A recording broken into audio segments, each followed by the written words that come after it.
Every so often, someone walks into the room and the room changes. It's not because they announced anything, and it's not because they demanded it. It's because of them, what they carried and how they carried it. Satchel B. Moore, he's that person. My words, not his. A polymath, Waldorf educated, soccer aficionado, music teacher, art collector, Denimhead. All of it woven together, not as a brand, but as a way of being. Two mantras have been on my whiteboard since we spoke. Quote, this is what needs to be done, end quote, and quote, doing things absolutely correctly, end quote. No best option. Friends, this is the fight or flight. Satchel B. Moore, I think the best name ever. It's great to have you with us. Thank you for joining today. Thank you, Miles. It's great to be here. Satchel, your name is almost as fabulous as the name of your business, Science and Kindness, and we're going to need to understand both. So before I hit you with my three-part signature question, break down SBM and give us the historical reference. Satchel Borrow More, named by my dad back in 1985. He basically named me as a gift to my grandfather. My grandfather was a teacher and a professor and a doctor at the U of M in psychology, University of Minnesota, for those of us not in Minnesota, not in the Twin Cities. He taught there for 50 years. My dad maybe made it through a couple weeks of college. Was intimidated by my grandfather, and they were both big baseball fans. And so I'm named after Satchel Paige as kind of a gift to my grandfather, Henry Barrow, Dr. Henry Barrow. The B is for Barrow, shortened from Borowitz at Ellis Island, like a lot of our names. And yeah, I've got like a good Jewish boy. I've got it tattooed on my arm, the Barrow. But it's been shortened to B. Satchel B. Moore, Johnny B. Good, is what my dad said. So Satchel Paige is the first name, and Satchel Moore is Satchmo, named after Louis Armstrong as well. Both Satchel Paige and Louis Armstrong, super cool guys. Johnny B. Good, fictional, but also a cool guy. And yeah, so Satchel B. Moore, thanks to my dad and thanks to my grandfather, Henry Barrow. Nice, brother. Time is valuable, and I want to start by thanking you for spending yours with us today. Thank you, Miles. It's so great to be here. Time is valuable. And yeah, go ahead.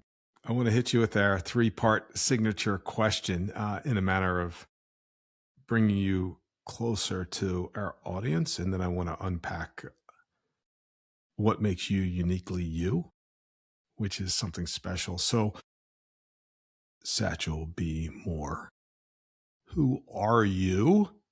Who have you been? And certainly, who are you becoming? I've been, like I said, I've been worried about this question. It's kind of, a heavy question and something that I've, given a lot of thought to and haven't gotten very far with it. But so thanks for the mental gymnasium that is this question, Miles. I guess, who have I been? I've been a student of soccer, a student of people, a student of jeans, a student of music, a student at some wonderful schools that I'm so grateful to be at, like Skidmore, like my high school, like Waldorf in grade school. I am currently a teacher. I do a lot of teaching, whether it's sewing, whether it is I teach orchestra at the Waldorf School now, and I as I've aged out almost of the high level soccer leagues that I play in, I've had to be more of a coach and be more of someone that leans on experience in kind of the three realms: soccer and clothing and music. And so I guess I am a teacher currently, and I'm becoming, what am I becoming? I'm just becoming like I think I'm becoming more of those things. I'm becoming more of a student again, and I'm becoming, through being more of a student, then you get to become more of a teacher. The more you learn, the more you get to teach. So maybe I have been a student, I am a teacher, and then I'm becoming more of both of those things. Hopefully that's a good one.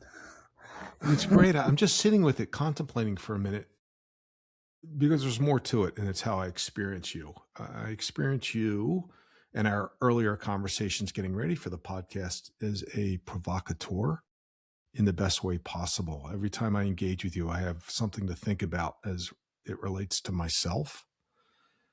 And that became ever apparent when I sent you a cartoon referencing the World Cup and soccer players not using their arms. And you wrote back to me on the comic that perhaps we should be using the arms to hug others more often. Yeah, I guess provocateur. I hopefully provoke positivity and kindness and gentleness. So thank you, Miles. Yeah, I the cartoon about Mike Ditka, he needs a hug, and everyone can remember the Mike Ditkas around them, and maybe give them a couple more hugs, and then maybe we'll all love soccer a little more. We're going to throw that cartoon, if we can dig it up, into the show notes. But I also experience you as a custodian, and I've learned that you're saving a lost art, a lost history, and that's a conviction of things that need to be done absolutely correctly, not as a superlative. That's something that came out in our conversation. And you're leaning into just the state of being. You're not chasing a legacy or a history. And I think that's a special talent. Yeah, thank you, Miles. Yeah, the power of paying attention and pure human attention. It's something that is everyone's superpower, and it's something that I've been gifted the opportunity to be hyper present in a lot of what I do, whether it's playing soccer or fixing jeans or playing my cello or teaching orchestra. There is an element of needing to kind of forget everything and just be focused and listening, and taking in feedback and adjusting. And so yeah, everyone has the superpower of paying attention and adjusting. And so I think also, Miles, just you taking the time to talk to me and talk to everyone that you speak to, and I think in everything you do, paying attention and being attentive is definitely something that you are so good at, and I'm so grateful for. Well, Satchel, I appreciate that. It's difficult to get feedback. We're so busy introducing and pushing transmissions that when it comes in, and it comes in from someone of your stature, it's a blessing. And I'm very grateful for you, and for Alice and Savannah and those behind me that are making this possible.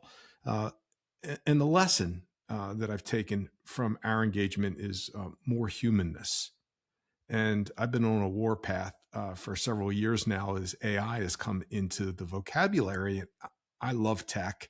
I'm not a lot of, I enjoy embracing it as a thought partner, not a thought leader. But so many people are distracted and have a difficult time being present of the moment, in the moment, and for the moment. And every engagement that I've had with you has been a lesson in quieting my cleverness and opening the aperture of what's possible. And I mean that with the deepest sincerity, brother. It's like amazing that you're able to channel that all the time. Thank you. I think the true sign of being clever is the capacity to listen, and then to adjust, and that you're a bona fide listener, and that's what this podcast is you listening and adjusting, and surfing the wave with your friends, and with your guests, and so yeah, it's really fun to be here together, and to be listening to both be listening so hard, and to be being here together. Yeah, thank you. And I'd rather be bona fide than a bonehead. So That that's takes both. It takes both.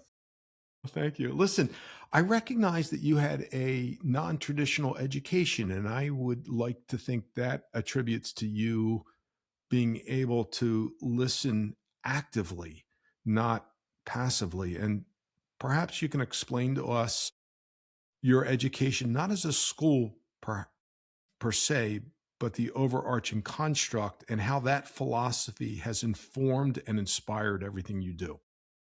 Yeah, again, thanking my dad for my name. I thank my mom for my education. She says that she had kids so she could send them to Waldorf, which is the kind of school I went from preschool through eighth grade. And the teachings of Waldorf have really, kind of permeated my life. It was started 100 years ago by a guy named Rudolf Steiner, and he's through his study of man called anthroposophy, and I guess if study of people, we'll say, the study of anthroposophy. He was tasked with starting a school for a cigarette factory, and he created Waldorf education, which focuses on the head, the thinking, the heart, the feeling, and the limbs, the body, the doing of children, and how that relates to how they meet the world and how they bring themselves to every moment and every decision they partake in. Every day at the end of school, they say a verse. There's a lot of verse recitings, and a lot of them are just verses written by Steiner for specific things. And one of the things he wrote for the end of the day is to wonder at beauty, stand guard over truth, look up to the noble, decide for the good. And just saying that every day, it sounds like sounds when you're a little kid. It doesn't really mean anything. But just to say it and let it course through you, like, of course you got to wonder at beauty. And of course you got to stand up for truth. And finding role models to look up to is so important. And then deciding on your own what is good and how to best embody that. And that's why we're here, and that's so important to the teachings of Steiner and to Waldorf education, and then to those who carry those teachings forward, even if they just touch Waldorf for a brief period of time. Satchel, can you repeat that slower for us? Yeah. To wonder at beauty, stand guard over truth, look up to the noble, decide for the good. Decide for the good. Yeah. Fantastic. Yeah. So I understand that the education had imprinted a thinking, a feeling, and a doing in every aspect of the school. Yes. That's Yeah. a trifecta. It is a trifecta, and there are different times and different periods and different ages where there is more doing, there is more thinking, there is more feeling. And if you think about, elementary school kids, where are they? When you're thinking about middle school kids, where are they? They're doing. They're just figuring out their bodies. A middle school kid is, and what's a high school kid or a older kid? They're feeling hard, and there isn't a lot of thinking.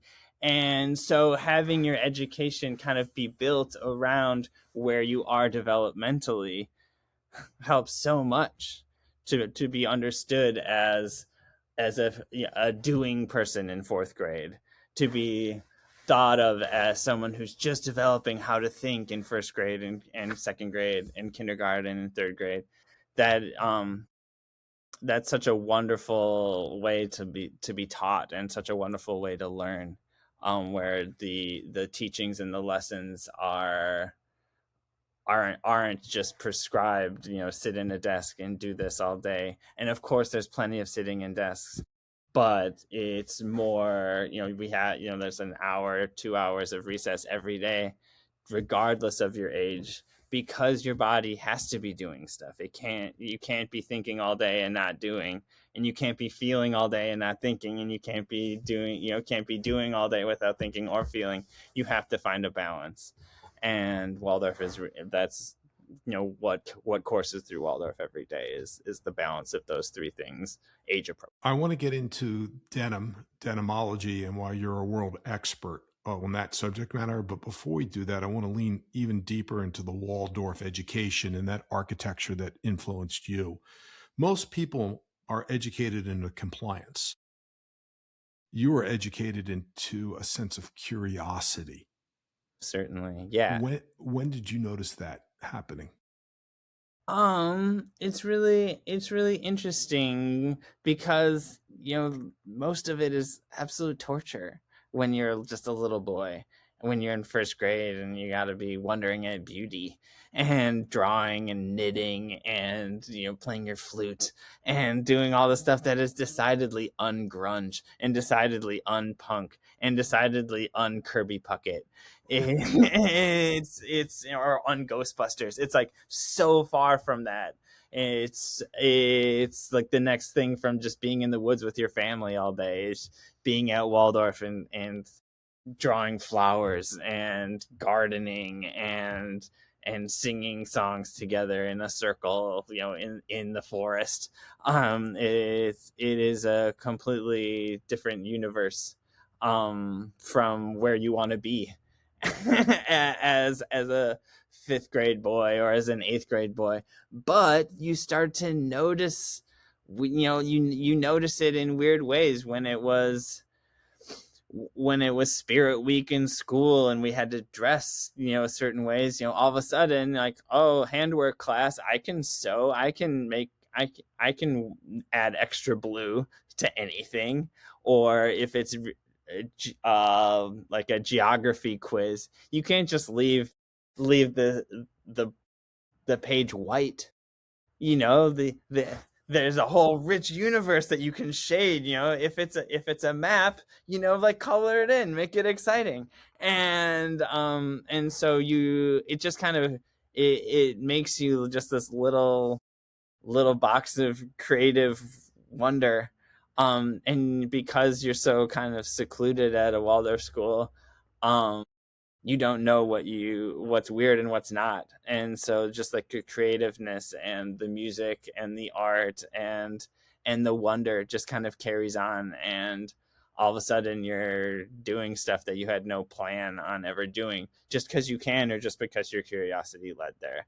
And jeans is one of them, where I was just curious about jeans and kind of knew how to sew from Waldorf, and was, interested in fabric and interested, extra interested in what was cool, because Waldorf kind of is decidedly not worried about that and doesn't put an emphasis on that. And there isn't that culture. It's too small for one person to be extra cool. It's just they got to be in the play and they got to sing just like everyone else. And it's, hard to be super cool when you're knitting. Or hard to be super cool when you're drawing all the time, or hard to be super cool when you're just doing stuff all the time and you're learning stuff and you're being challenged all the time. You end up not worrying about that in elementary school and middle school, and then you get to high school or college. It's like you get to be extra cool because you're so curious about everything. Interesting. So that curiosity is really what drove you into this depth of subject matter Yeah, interest and intrigue. yeah, just yeah. You at Waldorf, there's no textbooks or anything. Everything is either written by someone who experienced it. If you're reading something, it's all primary documents and primary sources for everything that you learn. And so you create your own books, and there is a really getting your hands dirtiness about it, where you do everything. You create your books, you create your knitting needles, when we were in eighth grade, we made the yearbook by making a pinhole camera that and then the pinhole camera was doubled as our dark room. And then we took pictures of everyone with our pinhole camera and turned it into a yearbook. And there were no computers in the whole school, and there still aren't. And so there's so much doing. It's so decidedly anti, and I guess not anti, but it's just like the opposite of AI, and it's the opposite of letting the computer do anything for you, because it does nothing, because it's not there. And so everything you do is done by you and done by everyone in your class all the time for 10 years. So it's a lived experience of Hugely being a lived person in and a hugely world, shared. lived and shared Yeah. experience. Okay, so is there a tension between the depth of what Waldorf builds in you and the speed with which the world asks something of you? Um, yes and no, because there is a wonderful point at which you're like you're like a racehorse that's just ready to run. You get out, you know how to feel, you know how to think, you know how to do, and then it's just like, all right, let's do it. Let's get it done. And so I didn't have much trouble with the speed at which things came at me. I went from no computers in the whole school to every single person in high school the next year had a laptop, had wireless internet, and it was just like 0 to 1,000. And like my dopamine receptors haven't recovered, but but you're really excited to get out there and get to do stuff and get to kind of participate in a world that's kind of been held away from you. There's the classic silk over the TV that every Waldorf family, like you kind of had. If your dad wants to watch TV, dad can watch TV, but you have the silk over the TV screen when TV's not being watched is kind of just a reminder that this is kind of a separate universe. Fascinating. Yes.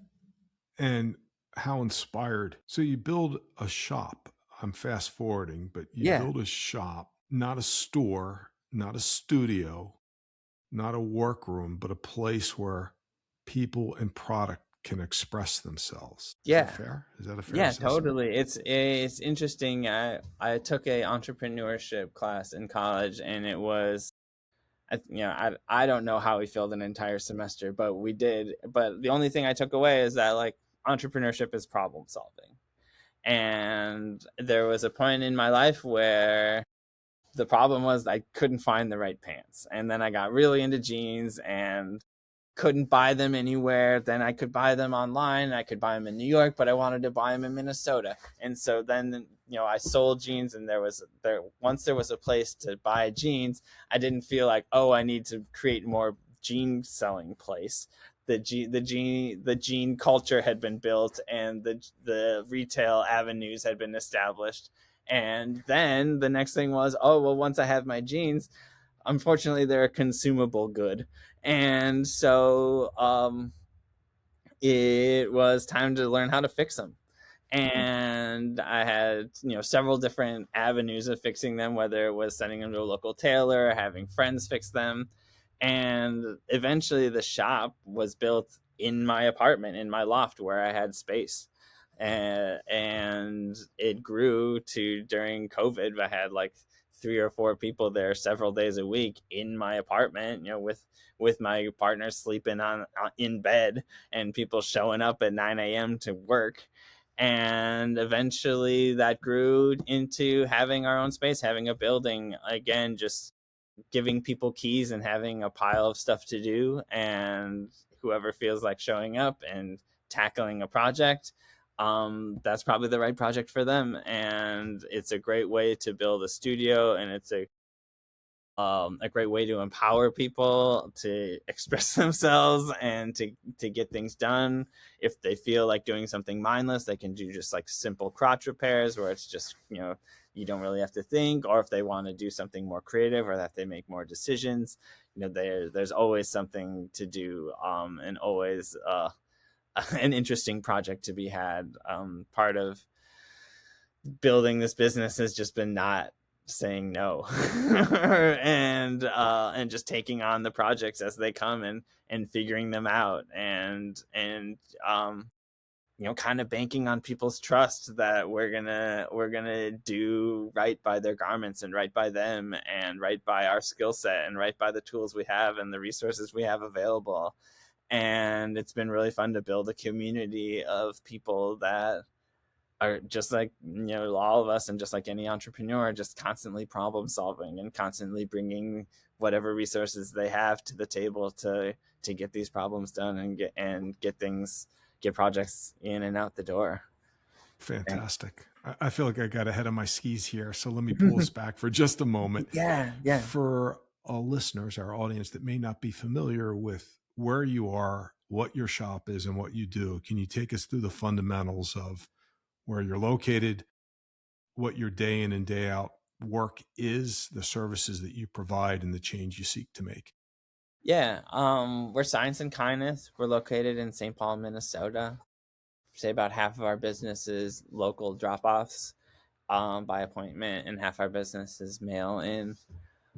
We pretty much do all our business through email and through Instagram, and we just are kind of here for the people that want to be semi unreasonable about their garments, or want to go that extra mile for their garments, or someone that just they can trust with something that they really love and want to keep going.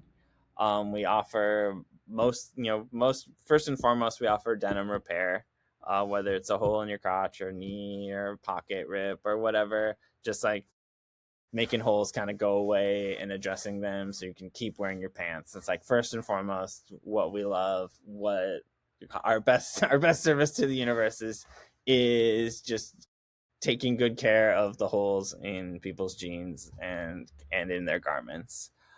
Secondary and closely related is servicing the Denimhead community, the people that are unreasonable about their jeans, and we're going to match them. We're going to be right there with them and probably going harder and being more unreasonable, or have been more unreasonable in the past. And so just understanding the details and the reasons why a pair of jeans might be $300, and helping acknowledge and appreciate and preserve that provenance. Whether it's cotton thread, or using a specific machine that does certain puckering for the hems, or doing a taper in a certain way that doesn't affect the beautiful selvage outseam. Certain things that an average tailor may or may not be aware of, we're hyper aware of them, and we're there for the denim heads. And then kind of thirdly is like this whole giant universe of customization, altering, adding embroidery, making them smaller, making them bigger, turning things into something else. Just the art and the problem solving and meeting reality with people's imaginations, whatever that is.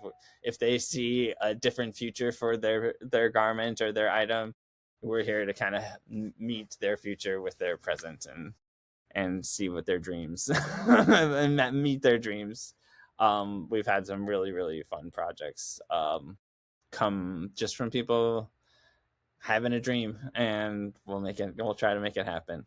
Well, hold up. So you'll do bespoke, you'll have the fabric, and you'll make a garment from just fabric. Is that correct? Not necessarily. It's more like we try not to make anything. We try to adjust. I got it. So if you have a pair of pants and they need to be something else, like we can do that. If they need to be bigger, they need to be smaller, they need to be a different color, they need to, have something special written on them. Any sort of thing in that realm. We've done some projects of making things, and we're often making little runs of things, but for the most part, I see the need to be adjusting what exists and not adding too much to the world. People might be surprised, but I've never made a pair of jeans. I've not even come close to making a pair of jeans, and really have no interest in creating more jeans. Correct me if mistaken, you have specialized equipment that's been saved from the junkyard that is now sustaining you, and you are one point in the entire country that is preserving this art. Is that correct?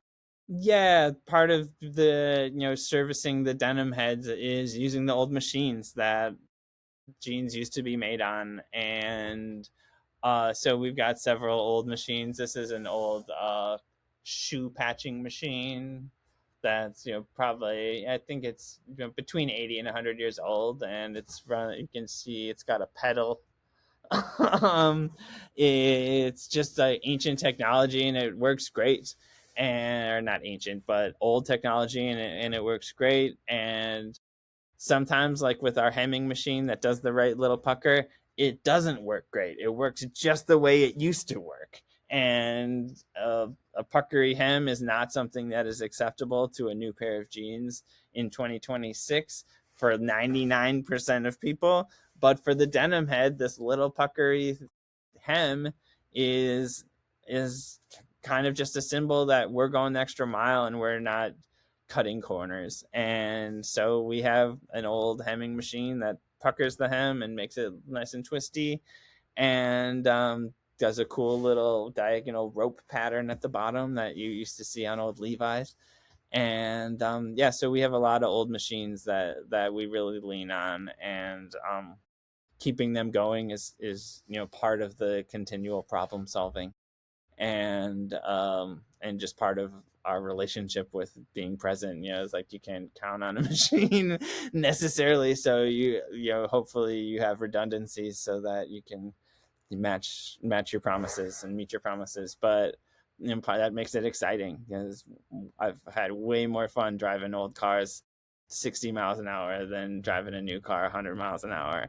And so these old machines are kind of like that. Plus there's just the reality of not being able to spend $10,000 on a brand new machine, and the barrier to entry that industrial sewing likes to provide to this, to keep industrial sewing away from, say, the crafters and the hobbyists.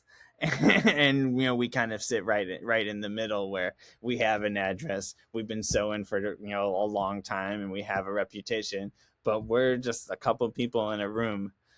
We're closer to quilters than we are a factory of any kind.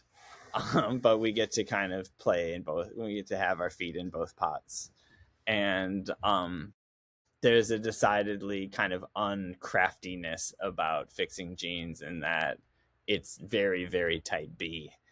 And it bothers, this job is not one for the typical type A crafter, because of the differentness and the amount of problem solving needed. Satchel, we need to add to our introduction of adjectives or verbs for you. You're also a historian, so thank you for that. And my takeaway and fervent belief is new is not better. Totally. And I recognize that in what you do, and I recognize that the world doesn't need more. And it's incumbent upon us to preserve what was and to create products that can be heirloom and passed forward after they're enjoyed. And so I recognize you're building something beyond a shop. Satchel, there's something you said to me during our intake call that has been on my mind since. And it seems relevant to our discussion about the equipment and your focus on the world that you're building. And I'm going to paraphrase it, so correct me if I get it wrong. But you said to me, this is what needs to be done. Who did you first say that to, and what were you talking about? I think it kind of goes back to that entrepreneurship class. It's the seeing a problem and seeing, what needs to be done to address the problem, and then just trying to connect those dots. And that's been really tenant to this business. Science and Kindness is kind of the science of the problem and the kindness of maybe going above and beyond to solve that problem, and seeing what needs to be done, not just on a objective level, but on a subjective level too. What's here, why is this thing here, not just like, oh, it's here, let's address it. There's a little bit more there. So the knowing what needs to get done, again, there's like the type B-ness of the whole grayness of it all. And so, yeah, I think it kind of comes back to that entrepreneurship class. I don't know when I might have just first said it to you the other day, like, oh, this is something that just needs to get done. um but I think there's just the people that I admire, the looking up to the noble. I think that the people that I admire are just always getting stuff done, and they're always, whatever it may be, whether it's showing up for their community, and give, giving, paying attention, and talking to everyone, or whether it's, something functional like shoveling the walks, or mowing the lawn, or taking someone to the emergency room because they broke their leg. It's like there's a level of getting it done where it might just be clean, like shoveling the walks, but shoveling the walks for someone else, then all of a sudden it's a whole new, it's a community, you're building it, you're banking goodwill or whatever. And so it's, I guess, the getting it done kind of is all encompassing. It's like Steiner says, it's the heart and the mind and the body. There's a threefold component to almost everything. Fact. So you said something else to me that I've been sitting with, asking myself if I've lived up to this, and I tried to, but I haven't always. You said, and I'm going to paraphrase, so help me if I get it wrong, doing things absolutely correctly. Where does that come from, and how does that live in your work? I think that kind of, in a certain way, obviously it comes from Waldorf, and I think a lot of it is embodied in this, like the stringed instrument curriculum there, and that I, again, through my grandfather, who was a hobby violinist and just loved classical music and was so overjoyed when I, started playing the cello and we could play music together. I think there is an element of, in classical music, it's toxic in a lot of ways, but there's the striving for excellence.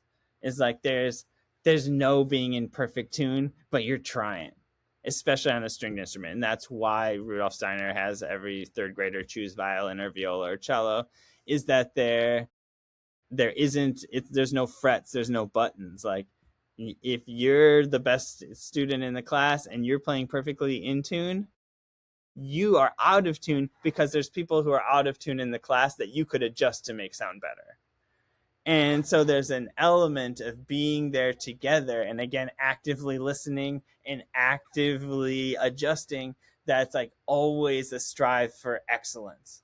And excellence doesn't mean perfect. Excellence means going above and beyond and doing what needs to be done to make it as beautiful as you can for that moment. And if you're singing with two people and two of them are out of tune, and you're such a good singer that you're going to be in tune, then you have to get out of tune to make those other two people good if you're as good as you think you are. And so there's a whole universe of listening and adjusting, and that's what true excellence is. It isn't just being perfect all the time.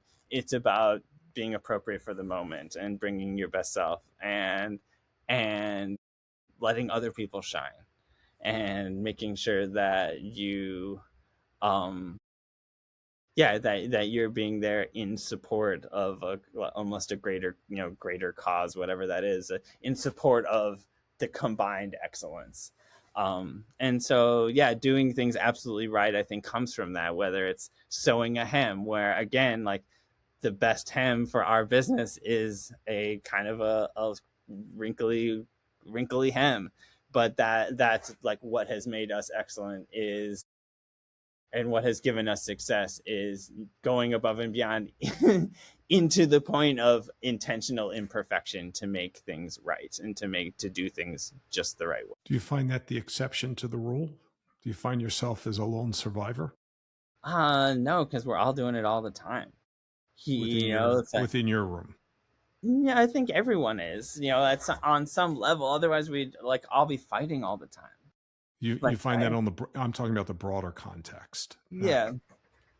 The population, our marketplace today, you find this level of doing things correctly always absolutely as being I mean, in some ways, but like, the cause is weird. Like, if the cause is money, Like, that brands aren't following the letter of the law.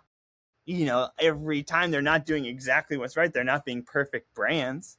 Their version of excellence is profit. It's not morality. And so they are going above and beyond, and they are bending the rules, and they are listening and adjusting to their environments, but their greater cause is maybe detrimental to the heart and the mind or whatever. There's the things can get way out of balance, and at this point, like, the culture of so much is just pure profit on a financial level, and it's not on an emotional level, it's not on a communal level.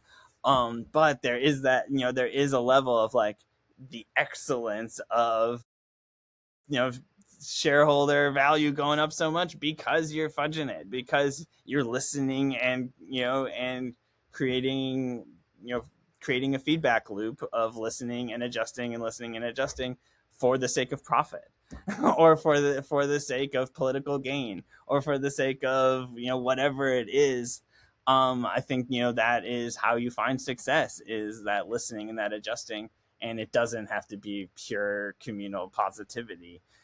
It's just kind of how progress is made and how advantage is gained on a lot of levels, whether it's profit or community or whatever.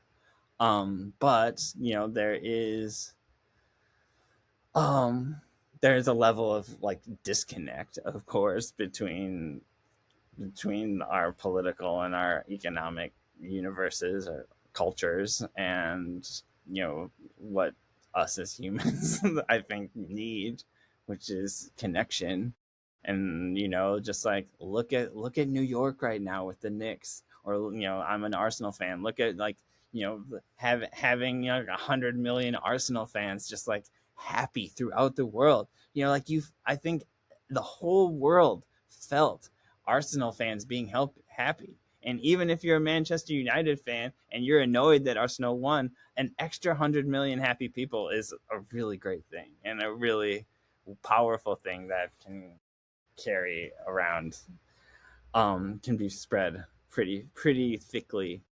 But it's, again, very complicated in that, I don't know who owns the Knicks, but Arsenal's owned by a billionaire, the largest landowner in the US, and that's a huge issue. And we can always, it always folds back. The snake is always eating its tail.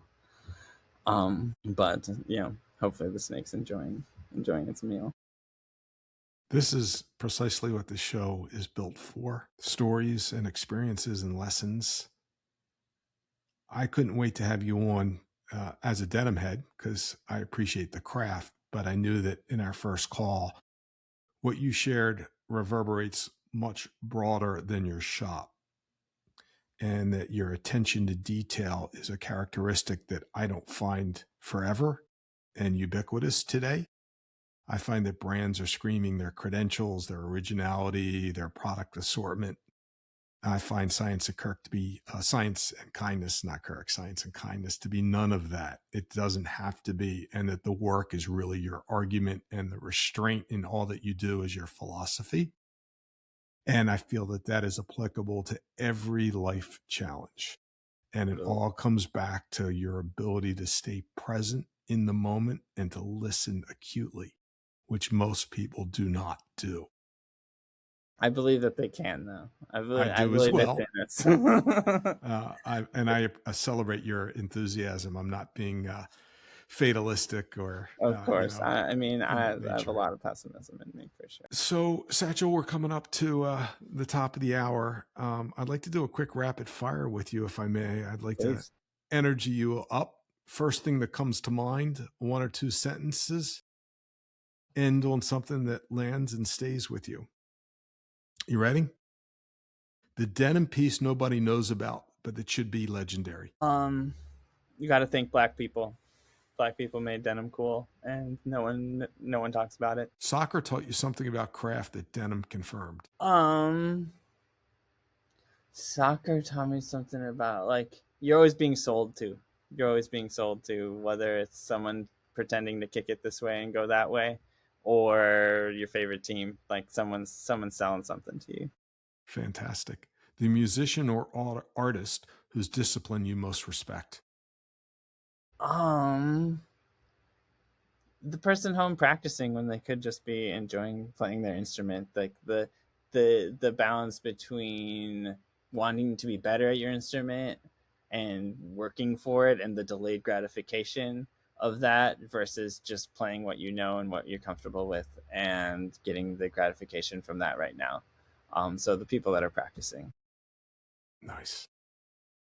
One thing St. Paul has that nowhere else does.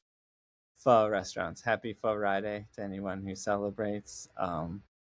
We have the best pho in the world, probably other than Vietnam, but maybe even better than Vietnam because we get to kind of have it through the Americanized lens of having it be in a restaurant, not just on a street corner. Last question.